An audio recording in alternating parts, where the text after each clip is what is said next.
सिय राम मैं सब जग जानी, करहूं प्रणाम जोर जुग पानी। हर एक जीव में परमात्मा के दर्शन कर रहे हैं। मंदिर की मूर्ति में प्रभु को देखना ये पहली कक्षा है, और सारे जीवन हम पहली कक्षा में ही रह जाते हैं, आगे की क्लास हमारी बढ़ती नहीं।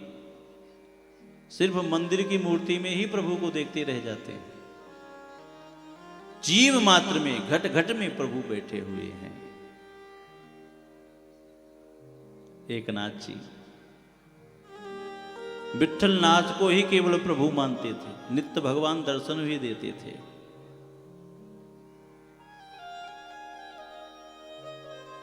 एक बार भगवान ने इशारा किया, संत ज्ञानेश्वर से निमंत्रण प्राप्त हुआ। संतों की जमात बैठी, एकनाथ जी भी उसी जमात में बैठे। संत ज्ञानेश्वर ने अपनी बहन मुक्ताबाई से कहा, अरे बहन, जरा ये पता कर कि कौन सा घड़ा कच्चा है और कौन सा घड़ा पक्का है। प्रेम से बोले, राधे राधे।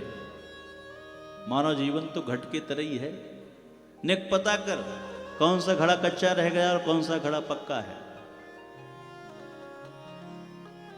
थापी लेकर के आज मुक्ताबाई जितने भी संत बैठे हुए थे, सभी की पीठ में थापी से मारती हैं। इतने संत बैठे थे, किसी ने कुछ नहीं कहा, पर एकनाथ जी बोल पड़े, ये संतों का कैसा अपमान है, बुला करके और थापी से उन्हें पीटा जा रहा है।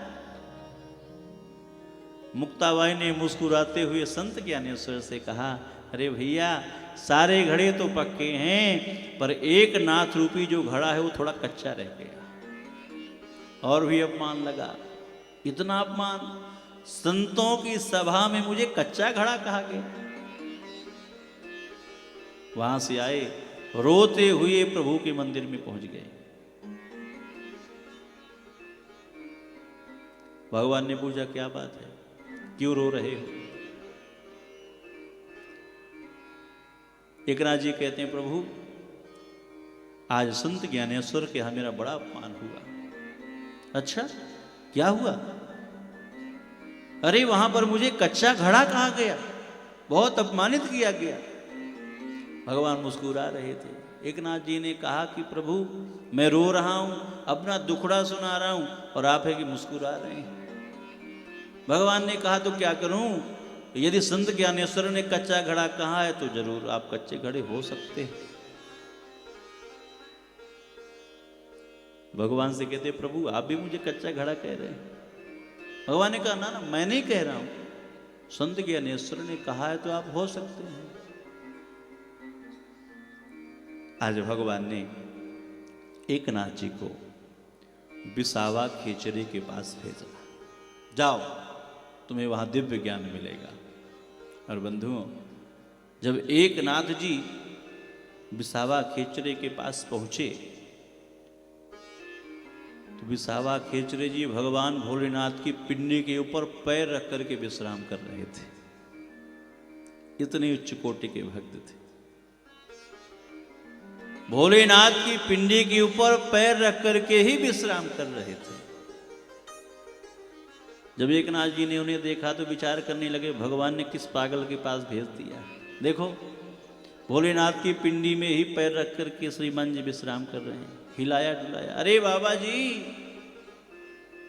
आपको मालूम नहीं, आप भोलेनाथ की पिंडी के ऊपर पैर रख करके विश्राम कर रहे हैं। बिसावा खेचरे ने नेत्र खोले और कहते हैं, अरे भैया, मैं बहुत बूढ़ा हूं और मैं बहुत बीमार भी हूं, मेरी हिम्मत नहीं है कि मैं अपना पैर उठा के दूसरी तरफ रख दूं। एक काम करो ना, तुम मेरा पैर उठा के दूसरी तरफ कर दो, तुम्हारी बड़ी कृपा होगी। एकनाथ जी ने सोचा, ये ठीक कह रहे हैं।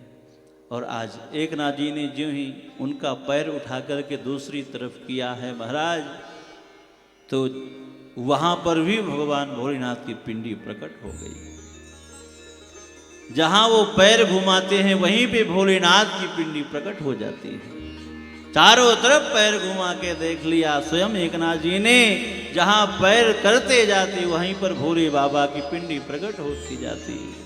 आज एकनाथ जी विसावा खेचरे के चरणों पर गिर पड़े और उन्हें ये दिव्य ज्ञान हो गया कि संसार का हर कण ही शंकर है। कण कण में प्रभु बैठे हुए हैं।